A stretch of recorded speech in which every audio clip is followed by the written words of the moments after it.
Ladies and gentlemen, gamers of all ages, welcome to this Holy Grail Games video. My name's Jamie, and today I'm joined by Georgina. Hey! And we're here to explain the rules for Museum Pictura to you. Yes. Now, before we do, however, please bear in mind that everything you're going to see today is a prototype. So if you're looking at the central board, for example, and thinking, that looks a bit pale, that's because it is. This was all printed and put together by us, so if there's a slight difference with the main product, or you're actually going to receive, don't worry, that's perfectly normal. You may also notice a few cards that don't have illustrations on them yet. At the time this prototype was printed, we didn't have all the illustrations, but we now do. Exactly. So we are going to run you through the entire game, from setup all the way to the end of the game and scoring and deciding, more importantly, who wins. Very important. Now, we are going to explain things as they become relevant. Yes. So if we talk about certain components, but we don't tell you what they do, immediately, don't worry, we will get to them when they become relevant. Yeah. Okay, so without further ado, once more, let's get into it. Yeah. So, first of all, the game's main components, the 180 painting cards. Yes. These will form what we call the art market. Yes. Very simply, you take all of the painting cards, all 180, you split them into as many piles as you like. Yes. It's not important. Just put them around the board where they are easily reachable by all the players. So you could do one per player or one for each side of the table. It really doesn't matter. Give everything a good shuffle. Split them into piles, and they are ready to go. Yeah, they just have to be able to be reached by all the players Exactly. easily. It doesn't really matter where they go. It's up to you. That's the one. So, once you've got your painting market decks on the table in the spaces of your choice, it's time to set up the main board. So, here's one I made earlier. So, the main board is this central board here, as it's referred to in the rulebook. And we're going to start with shuffling the deck of favour cards, which is this purple deck here. Give them a good shuffle. Put them onto their space here, which is handily marked on the board. And they're ready to go. We'll explain how you use them later on. Next up, you're going to be putting up your trend cards. So that's this little turquoise deck of cards here. Again, give it a good shuffle, put it onto its space here, and then you're going to draw one. The one trend card that you start by drawing is going to go right here. That constitutes the public trend card, and we'll explain what that does later. Indeed. So, once we've done that, we need to set up the 4 central museums. Yeah, the international museums. Exactly. So you guys will each be playing as the curator of your own museums, but you're not the only museums out there. Yep. There are the international museums, and you will be interacting with them throughout the game in order to get painting cards. Yeah. So these all need to be set up. So first of all, each of them gets their own trend card, which you draw from the trend deck. Simple as. You put it in the little slot just above the museum as shown. And then for each museum, you draw 4 painting cards from any of the decks. Yeah. Okay? Now, as we can see, there is what we call a period, a style, and an artist, which are represented by numbers in order to make things a little bit more simple.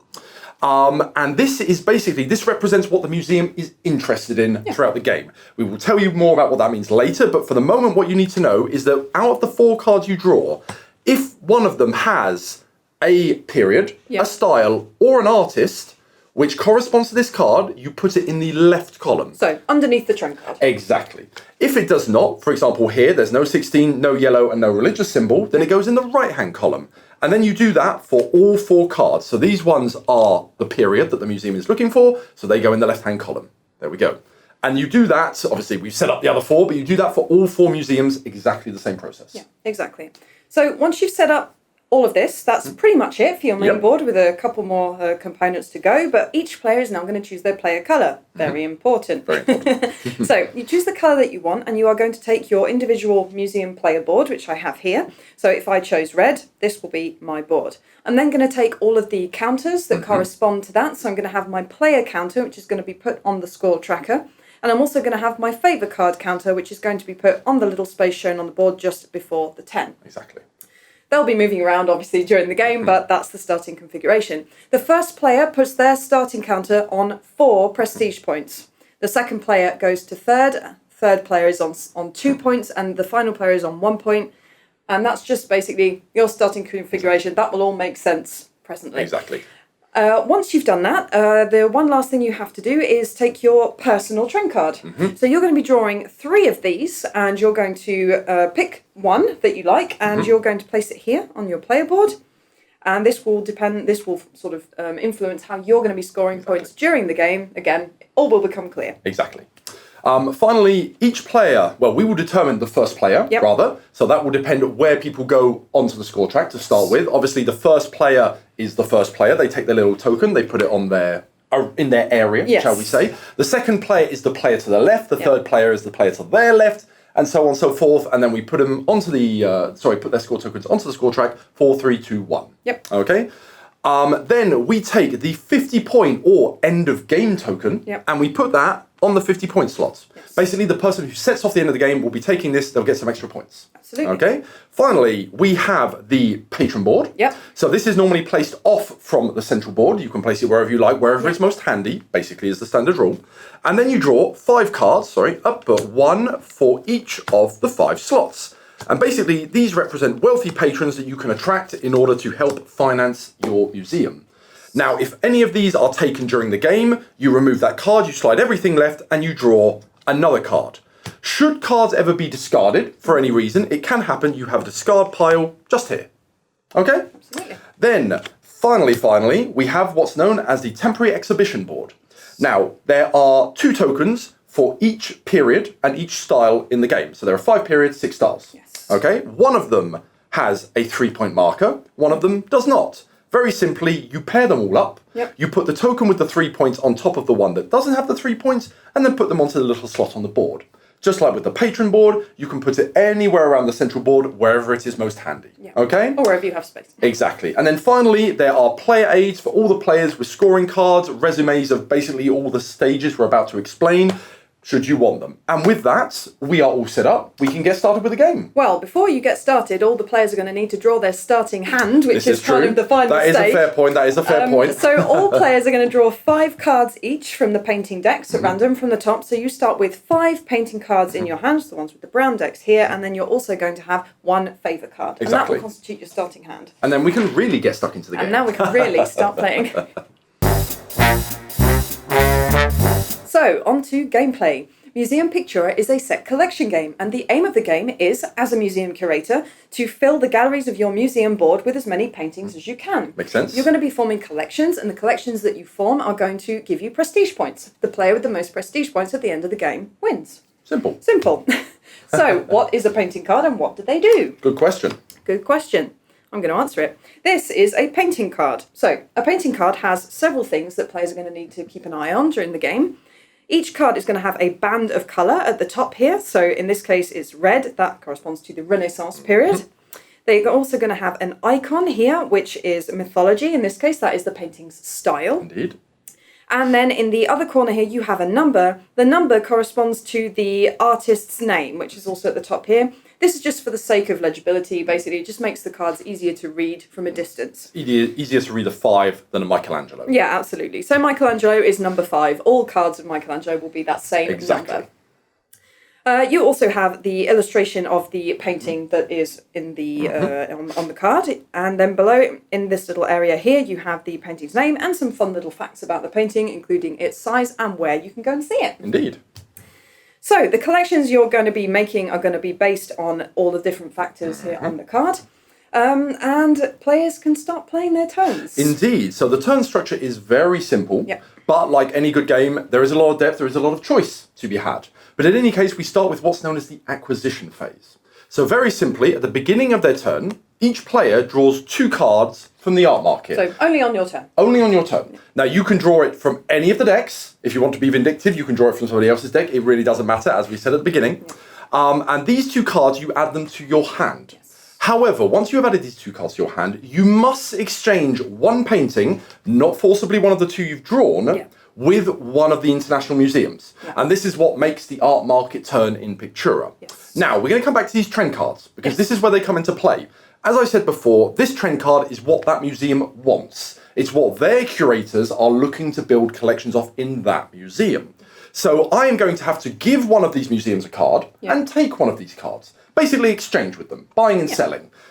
This museum, like I said, this card is what this museum wants. Yes. So if they have this period, it's 1 point. Yeah. If they have this style, it's 2 points. And if they have this artist, it's 3 points. Now, if I give them any card with any of those characteristics, I will gain that much. Yes. But if I take a card with any of those characteristics, I will lose that much. Yeah. So, for example, if I wanted to give them this card, so it's green, it's a historical, Yep. and it's a number 19 Delacroix. Yep. Okay. Now, this museum is not interested in this card. Doesn't mean they won't take it, but it means, for example, if I wanted to exchange it with this card, which doesn't interest them either, then I literally swap it and we're done. Yep. Okay. I don't lose points. I don't gain points because they're not really interested. Okay. However, if, for example, I was like, oh, this Raphael is quite nice, I would have to give them this card, and just like during the setup phase, if they're not interested, I put it into the right-hand column, and then I would take this Raphael card. Yes. However, as the Raphael is a portrait, I will lose 2 points because they want that card. I've given them something they don't want. And of course, if I give them something that they are interested in and it's more expensive than what I take, I do the difference, etc., etc. Yeah. Okay? Should a card correspond to multiples of those characteristics, you always count the highest, not the combined values. Yeah, absolutely. So once that is, the exchange is done, you're going to take your score counter and move it up or down, depending on how many points you gained or lost. Exactly. Obviously, you can never go lower than 0. No. This is why we start with a certain number of points for each player. It just means that they can lose some points at the beginning in order to get the cards they want, etc., etc. Okay? Once the active player has exchanged their card, each other player may, they're not obliged to, then also exchange 1 card with a museum. Yeah. So filling out their hand, getting some points, whatever they need to do. Yeah, absolutely. Okay. It means that during not your turn, when you are not the active player, you are still going to need to be keeping an eye on what's going on in the main board and what other players are doing, because you have some potential cool opportunities to get some extra cards, extra points. And what points. the player might have literally put down before you might interest you, and there might be some points to gain. Yeah, yeah, okay? Absolutely. So once that is done, once this acquisition phase is finished, very simple, very easy, we move on to what's known as the action phase, in which you have a choice of 3 actions. Yes, so you have a choice of 3 actions available to you during your action phase, and also 2 free actions. Yes. So the 3 main actions that you can do are exhibiting cards in your museum, performing a temporary exhibition, or doing an inventory. Simple. So if you decide to exhibit cards during your museum, which you are going to need to do at some point. This is the main action of the game, shall we say. So you're going to have your starting hand of cards. I have a few more cards here than I actually would at the start of a game, but just to show you, if I wish to place a card in my museum, then I'm going to have to pay for it. Yes. The way that I pay to place a painting card into my museum is I simply discard another card of any period, any style, any card that I want, I will simply place into my discard. Exactly. I can do this on my turn as many times as I like. Exactly. So I can continue placing cards into my museum to create my collections on, and there you go. Yep. Once a card has been discarded, beware, you cannot get it back without performing an inventory. From your discard. Exactly. If you happen to see a painting card in another player's discard that you like, you can get it for yourself in exactly the same way. You give them a card. In exchange, you take the card that you wanted, which is directly exhibited into your museum. However, you are going to have to pay them a little bit for that, because you're taking something that they had discarded. So every time you take a card from another player's discard, you will lose 1 point, and they will gain 1 point. So you're taking a card from them, but at the same time, they're getting a little something in exchange. And just to clarify, the card that you give to them to pay for the card you're taking from them does go into their discard pile, not their hand. Yes, absolutely. There you go. Yes. So as your turn continues, you're going to be placing more and more cards onto your museum board. So your museum board is a grid of 25 spaces. Each one of these rectangular spaces corresponds to the top area of a card. You place your cards onto the board thusly, so they're going to overlap each other. Indeed. The idea is the top part of the card always has to be visible. It's always the most important part where all the information you need is. Absolutely. So you're going to be placing cards, and you're going to be trying to create collections. So what is a collection? A collection is a minimum of 4 cards of any colour or style. So any period or style. So, for example, if I were to place these cards here, then I have the beginning, at least, of a Rococo collection. I'm going to need 1 more yellow Rococo card to create a full collection, but it's on its way. It's on its way. Off to a good start. So I also have 2 mythology cards here. However, I don't have the start of a collection going there, because in order for that to work, they need to be adjacent. Indeed. Cards in your museum have to be orthogonally adjacent. Always a difficult one to pronounce for rules videos. Yes, I always have a little bit of a think before I say it. So in order for that to work, I would have to place another card here, for example. And now they form a continuous line. Indeed. The same way as they would in the corridors of a gallery. The idea is for a collection to be valid, they have to just continuously flow. Here, so this is, again, a valid start to a mythology collection. If I could add a fourth card here, and there we go. Oops. I now have a valid mythology collection. If cards are of the same colour, it doesn't matter. They just need to have the same symbol, and that creates a valid collection. Exactly. Also, it should be mentioned that when you put a card into your museum, it's not locked down, it's not bolted to the floor. No. You can move it around as you wish during the game. However, you do always, if you want to count a collection for any reason or any event, you do need to organise it so they are orthogonally, got it as well, adjacent. Well done. So there's one more thing that you need to bear in mind when placing cards into your museum, and that is the public trend card. Yes. Now, we place this at the start of the game, so that is this card, which is right next to the trend deck. The public trend card is going to determine what the public would currently like to see. Exactly. So every time you exhibit a card that corresponds to one of these things, so either period, style, or artist, you are going to immediately gain the number of points shown. Simple as. You can never lose points this way, contrary to when you exchange with the international museums, but it's a great way to gain some extra points during the game and kind of guide you in how you're constructing your collections. Indeed. So, yeah, if I were, for example, to place this, my final card, which is a blue Impressionism mythological painting. Yep. That was hard. Also a hard one. Also a hard one to say.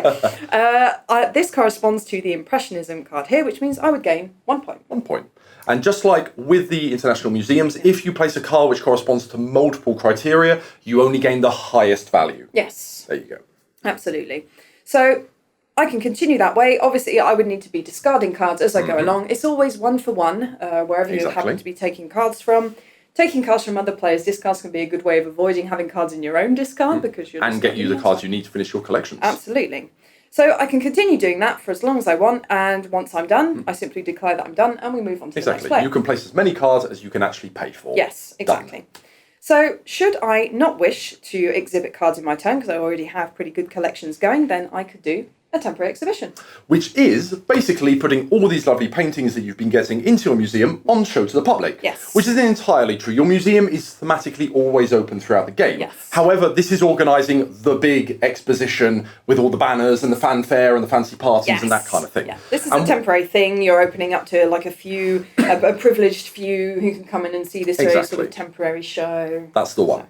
So how does it work? Well, basically, you are going to score one of your collections immediately. Now, on the gaming aids and, of course, in the rulebook, there is a score track for both domains and periods.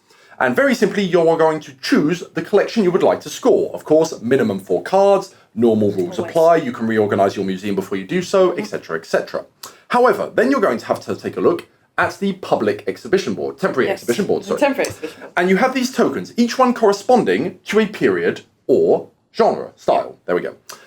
There are 2 for each period and each style. There are. As long as there is a token of the period or style, you may organise a temporary exhibition for that period or style. Yes. The first person to organise an exhibition for a period or style gets a bonus of 3 points, as shown on the top token. It's kind of a novelty bonus. Yes. You're the first person to do it, you know, the trendsetter, as it were. So you get a bonus. So, for example, in Georgina's case, if she wanted to do an exhibition for her mythology collection, she would take this mythology token and she would put it onto one of her rewards, which I will get to in just a minute. However, she would then score that collection as shown on the player aid or the rulebook with a bonus of 3 points because she was the first one to do it. Yeah.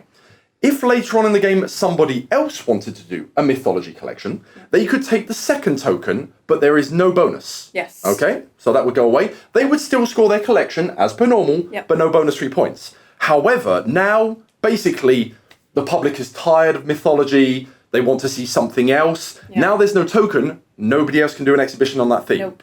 Which means there is a notion of timing to make sure that you don't get pipped to the post in order to score a big collection that could earn you a lot of points. Yes. Okay? It is also worth noting that each player can only do an exhibition for each style or period once. So once you have scored your mythology collection, you cannot rescore it with a temporary exhibition during this game. No. Okay? So once you have taken your token, if you can take your token, you are going to gain a reward from the prestige that this event is going to bring you. Yes. Now, Obviously, you can score a lot of points from these collections, and these rewards are good, but you're giving up your turn to do it. So you're not putting any cards down, not picking any cards up from an inventory, which we'll explain in a second, or anything like that. There are 6 rewards available. We'll let you discover them on your own, which are available to you during the game. Very simply, you take the token and put it onto one of those rewards, and then you will get that bonus. Some of them apply during the game, some of them apply after for specific actions. It all comes down to what your strategy should be. There are 6 available. Each player can do up to 5 temporary exhibitions per game, but that is already very difficult, so good luck with that. That's a lot. Okay? And that is a temporary exhibition. Absolutely. So the third main action that you can choose to do is an inventory. So it's very important during a game of Museum Pictura to effectively manage how many cards you have in your discard, as at the end of the game, you're going to lose a lot of points if you have too many cards in your discard. Obviously, you may also have cards in your discard that you'd actually like to use again. So if you do not wish to either exhibit cards or perform a temporary exhibition, or if your discard is becoming monstrously huge and you're getting a little bit worried, you can perform an inventory. Indeed. When you perform an inventory, very simply, you pick up all the cards in your discard up to a maximum of 8 in your hand at any time. Your hand limit for painting cards is 8. Your hand limit for favour cards is 3.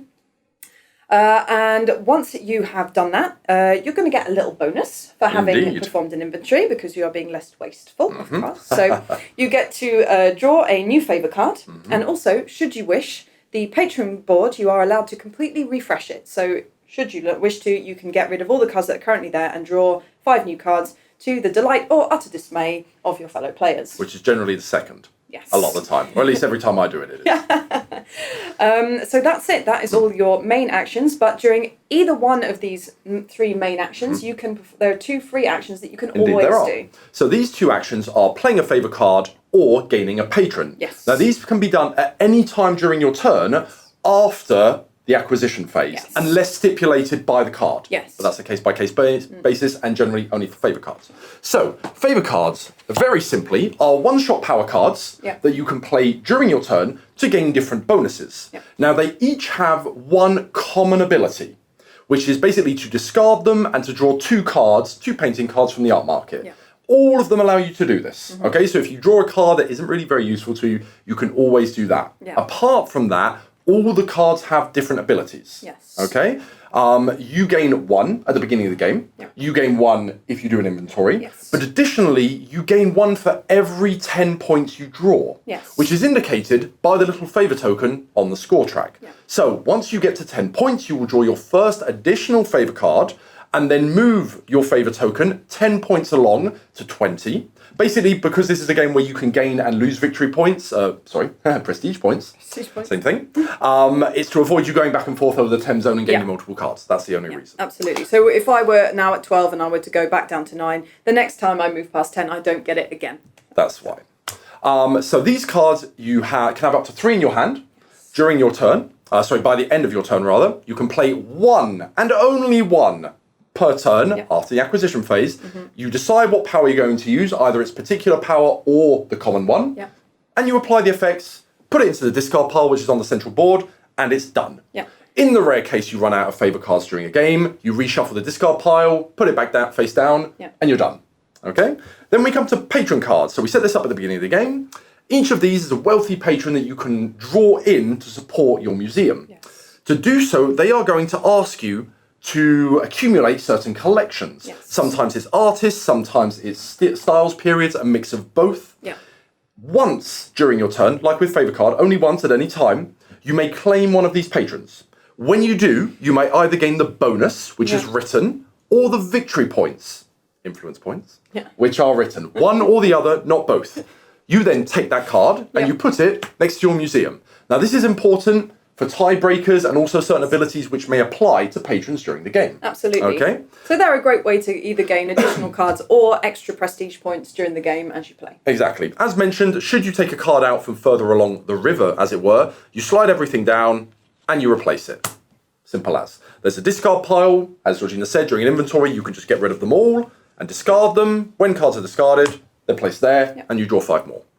Done. And those are the 2 optional actions during your turn. Absolutely. So Once all of the players have played their turn and we come back to the first player, which in that case would be me, then we are at the end of the round. So before the first player plays their next turn, we have one thing to do the end of the round. Simple, just one. Simple effective. as that. We are going to draw a new public trend card.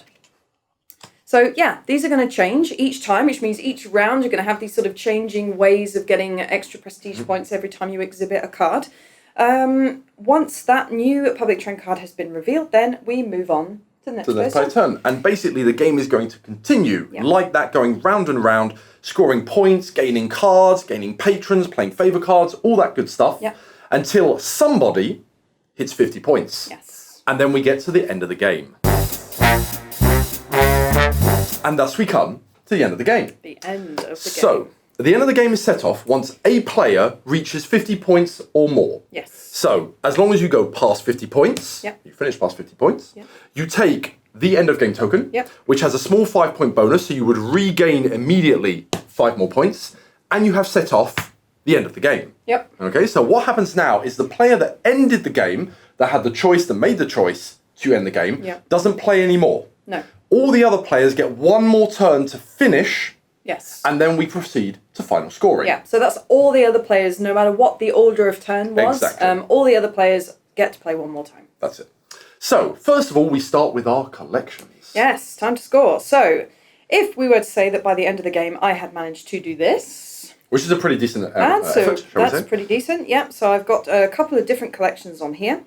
So, if we start with my biggest collection, which is my yellow Rococo collection. So I have a collection of 9 cards there. Yes, that is 9 cards.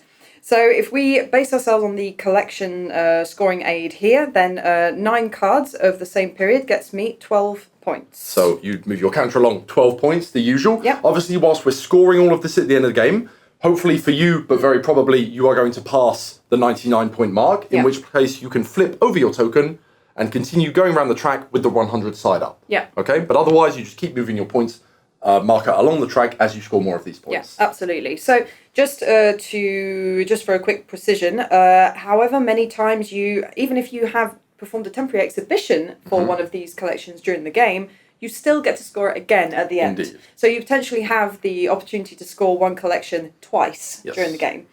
So that is how many points I've got for my Rococo collection. I also have a mythology collection here.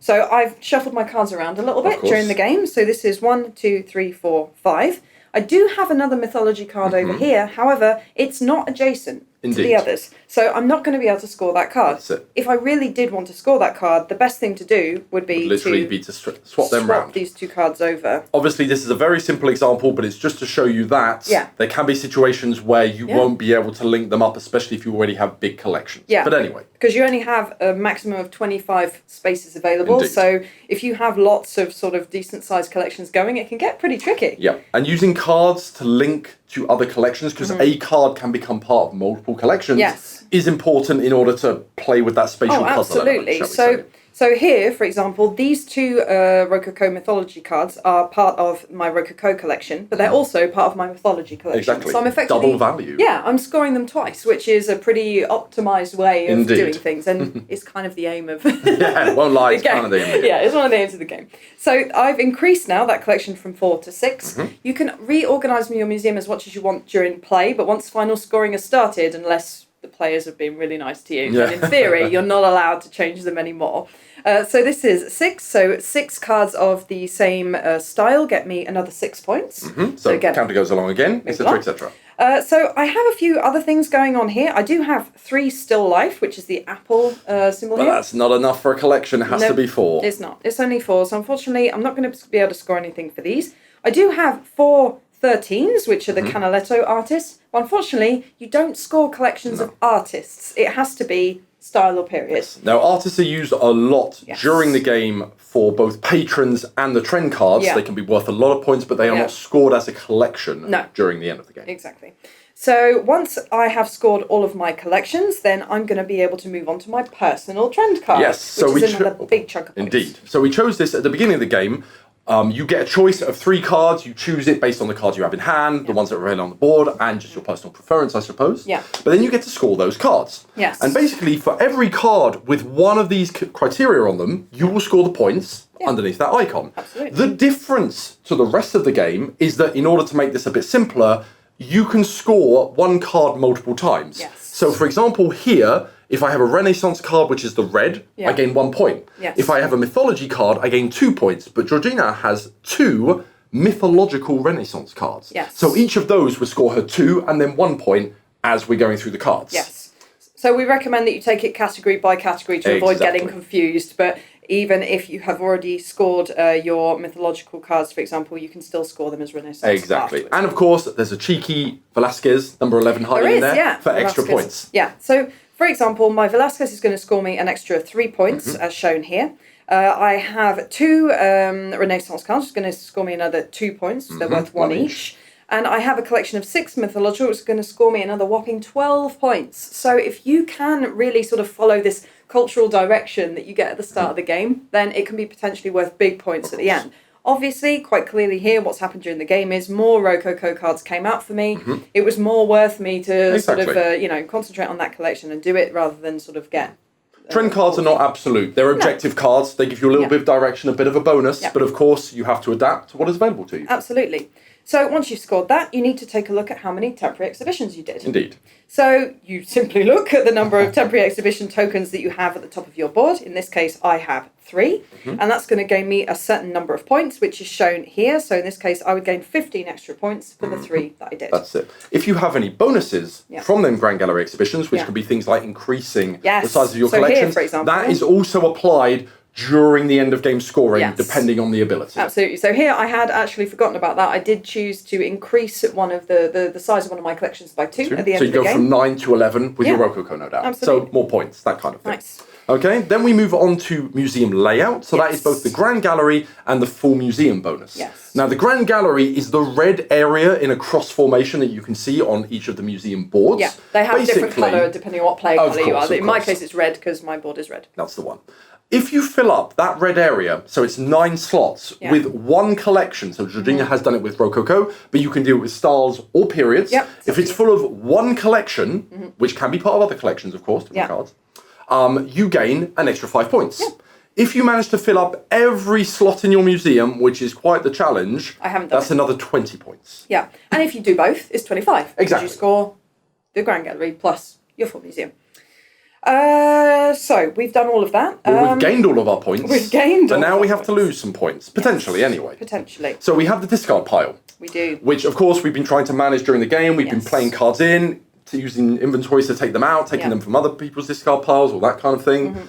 And basically, we are going to be penalised by how many cards are left in our discard pile at the end of the game. Yeah. It kind of represents the fact that you've got all these priceless artistic treasures and you're not really doing with them anything with them by the end of the game. Yeah. So in Georgina's case, she has 4 cards. She would lose 3 points. The more cards you have left in your discard pile, the more points you will lose, so you do need to keep an eye on it. Yeah, it can get really painful. Like, as from 7 cards, you're losing 10 points and then 3 points per additional card. It gets expensive. Yeah, so the inventory is really important. If you need to have a lot of cards in your inventory to score big and you calculate that it's worth it, then, hey, it's worth it. Do what's worth it for you. So you apply all the points you gain, you take away, hopefully, the small amount of points that you lose, and basically the player with the most points wins. Absolutely. Simple as. So, yeah, that's it. That is how a game of Museum Pictura works. So, obviously, we haven't gone into every detail of all of the rules here. Well, we have gone through every rule, but we haven't talked about strategy, of course, that kind of thing. That will be for another video, but we hope this one has allowed you to gain a firm grasp of how the game plays. Yes. Of course, you're probably watching this during the actual Kickstarter campaign, or maybe just before it, or maybe just after. Feel free, if you have any questions, to let us know in the comments under this video, on the Kickstarter page, wherever, social media, the usual places. We'll be more than happy to reply. If you happen to be more comfortable with reading a rulebook, we also have the rulebook available for download. If you'd like thank you very much for watching, and we will see you again soon.